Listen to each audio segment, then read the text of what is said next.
नांदेडची बातमी। इथे कृषी उत्पन्न बाजार समितीमध्ये हळदीची आवक कमी झाली आहे, मात्र तरीही हळदीचे भाव कोसळलेत।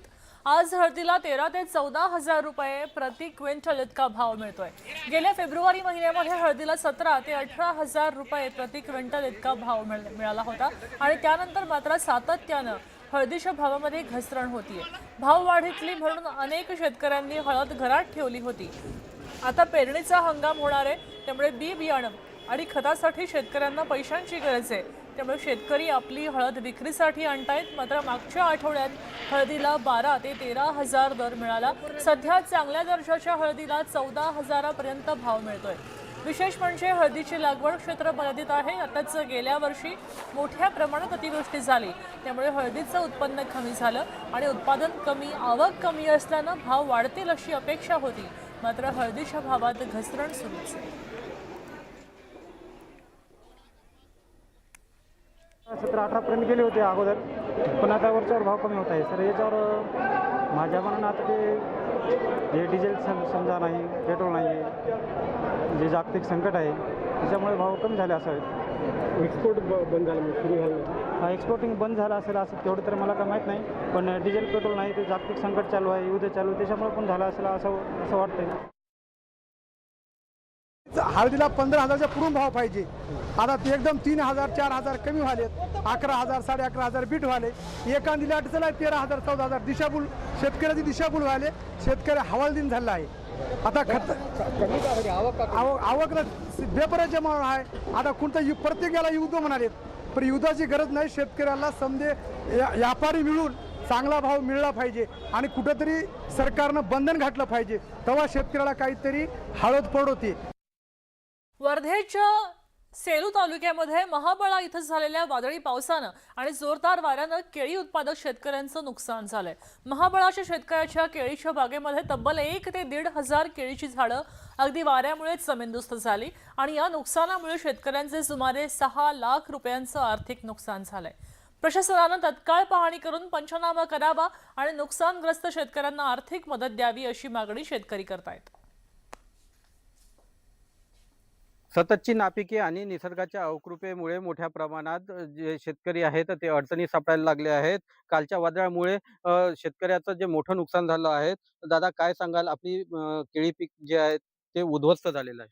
पूर्ण ह्या निसर्गाने जे कालच्या हवा गर्दीमुळे आणि पाण्यामुळे जे माझ्या शेतीचं नुकसान झालं, केळीचं भयानक मोठं नुकसान झालेलं आहे आणि आज माझं एवढं रुपयाचं नुकसान झालेलं आहे का मी सांगू शकत नाही का खूप माझं नुकसान झालेलं आहे। तरी माझी एवढीशी इच्छा आहे का शासनानं मला मदत करावी, अशी माझी इच्छा आहे सर। किती रुपयाचं हे पीक होतं? माझं हे पूर्ण 6 लाखाचं उत्पन्न येणार होतं सर मला। आजचे भाव 1,800 रुपये आहे, परंतु माझी आज एवढा बगीचा खालतं पडला आहे का त्याच्यातून मला उत्पन्न मिळू शकत नाही। त्याच्यामुळे मला आज झिरो बजेटमध्ये असल्यासारखं आहे सर। नक्कीच हे जे नुकसान आहे ते भरून निघणारं नसल्यामुळे सरकारने कुठेतरी मदत करण्याची मागणी या शेतकऱ्याकडून केली जात आहे। नरेंद्र मते, न्यूज 18 मराठी, महाबळा, वर्धा। अहिल्यानगरची बातमी। इथे नेप्ती कांदा बाजारामध्ये कांद्याच्या दरामध्ये काहीशी वाढ झाली, त्यामुळे शेतकऱ्यांना दिलासा मिळालेला आहे। गेल्या काही दिवसांपासून दर कोसळले होते, त्यामुळे शेतकरी अडचणीत होते। मात्र सध्या बाजारात दर सुधारताना दिसतोय। एका लिलावासाठी 70,000 कांद्याच्या गोण्यांची आवक झाली। अहिल्यानगर आणि बीड जिल्ह्यामध्ये शेतकरी मोठ्या प्रमाणावर कांदा विक्रीसाठी आणतायत। सध्या चांगल्या प्रतीचा कांद्याला 1,700 रुपये प्रति क्विंटल पर्यंत दर मिळतोय आणि दुसऱ्या दर्जाच्या कांद्याला 800 ते 1,000 रुपये दर मिळतोय।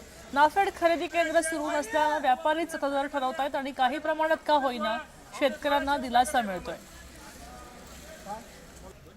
1,70,000 गोण्यांची आवक आहे आणि सध्या अहिल्यानगरमध्ये नाफेडची खरेदी सुरू झालेली नाही।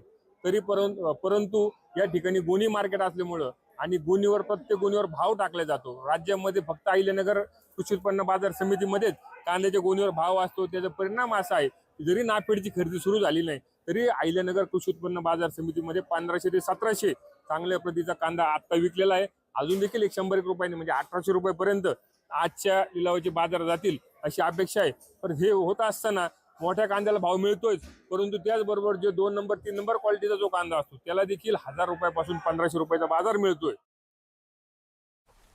आता पुढची बातमी आहे नगरची. नगरमध्ये सुद्धा लातूरमधनं बातमी आहे. इथं धक्कादायक बातमी समोर येते, जी पहिली ऐकली की डोळ्यामध्ये पाणी आल्याशिवाय राहणार नाही. लातूरच्या देवणी तालुक्यामध्ये बोंबळी गावात एका शेतकऱ्याने आपल्या वृद्ध पत्नीला अवताला जुंपलं हे समोर आलंय. झालंय असं की काही दिवसांपूर्वी झालेल्या वादळी वाऱ्यामुळे गायकवाड कुटुंबाचे बैल अंगावर वीज पडल्यानं दगावले. शेतीसाठी अत्यंत महत्वाचा आधार असलेला बैल गेला, त्यामुळे गायकवाड कुटुंबावर मोठं संकट कोसळलं. ऐन खरीप हंगामात पेरणीच्या वेळीच नवीन बैल खरेदी करण्याइतकी आर्थिक परिस्थिती नाही. त्यामुळे शेतकरी काशीनाथ गायकवाडांनी आपल्या पत्नी हौसाबाई गायकवाडांना अवताला जुंपलं. यावेळी काशीनाथ गायकवाड नांगर हाकत होते. त्यांच्या पत्नी हौसाबाई काशीनाथ गायकवाडांनी दुसऱ्या बैलाच्या जागी औत ओढायचं काम केलं. वृद्धापकाळात सुद्धा शेती वाचवण्यासाठी सुरू असलेला संघर्ष, या दाम्पत्याचा संघर्ष पाहून ग्रामस्थही भावुक झालेत. बरोबर. मग आता एक बैल नाही का, माझा तुम्ही दोघ जण. आता राज्य सरकारने छत्रपती संभाजीनगर आणि कोल्हापूर जिल्ह्यामध्ये खत वितरणासाठी ऑनलाईन बुकिंगची पायलट प्रणाली सुरू केली आहे. मात्र हीच प्रणाली आता शेतकरी आणि खत विक्रेत्यांसाठी डोकेदुखी ठरताना पाहायला मिळते. मोबाईलवर खरं तर मेसेज सुद्धा येत आहेत बुकिंगचे, आणि खत केंद्रावर गेल्यावर डेटा नॉट फाउंड असा संदेश दिसतोय. त्यामुळे खत मिळत नाही. परिणामी पेरणी हंगाम तोंडावर असताना शेतकरी चिंतेत सापडलेत. दुसरीकडे खताचा साठा उपलब्ध असूनही ऑनलाईन प्रणालीमध्ये नोंद दिसत नाही. त्यामुळे विक्रेत्यांची खत त्यांना देता येत नाही. ऑफलाईन पद्धतीनं खत दिलं तर कारवाईची भीती असते असं विक्रेत्यांचं म्हणणं आहे. त्यामुळे शेतकरी आणि व्यापारी दोघे सुद्धा या ऑनलाईन प्रणालीमुळे त्रस्त झालेत. ही व्यवस्था तातडीनं सुधारावी किंवा पूर्वीप्रमाणे खत वितरण सुरू करावे अशी मागणी होतीये. छत्रपती संभाजीनगर आणि कोल्हापूरमध्ये शेतकऱ्यांसाठी एक प्रणाली भारत सरकारने आणली आणि त्या प्रणालीच्या माध्यमातून शेतकऱ्यांना ऑनलाईन खत विक्री करता येणार आहे. मात्र त्यामध्ये अनेक अडचणी येत आहेत. माझ्यासोबत काही शेतकरी आहेत. तुम्ही आता मला दाखवलंय की त्या ॲपवरनं तुम्ही एक खत बुकिंग केलंय, मात्र आता नॉट फाउंड दाखवतंय. ते नेमकं कसं दाखवतंय आणि कशा पद्धतीचं तुम्ही ते करता आहात? 7 जूनला मी बुक केलं होतं. हा QR कोड 3 दिवसासाठीच राहतो. माझ्या 3 दिवस 10 चक्रा झाल्या आणि ते स्कॅन केलं की नो रेकॉर्ड फाउंड दाखवतोय. हे बघा माझ्या किती चक्रा मारायच्या. आणि आपण आता तुम्ही कधी बुक केले होते? 7 तारखेला बुक केलं होतं. बरं, त्यावरून मिळत नाहीये? नाही, दाखवतच नाही. ते नो रेकॉर्ड फाउंड दाखवते आणि खत घेतल्याशिवाय परत बुकिंग पण होत नाही. बरं. आणि बुकिंग करून ते आता स्टॉक पण नाही. आता काय कोणाकोण घेणार खत आपण? अच्छा, हा म्हणजे आता पेरणी करायची त्याच्यासाठी खत मिळत नाहीये? हा, नाही मिळत, खत मिळत नाही आता पेरणी करायसाठी. तुम्हाला काय अडचणी येत आहेत? खताची अडचणी आहे.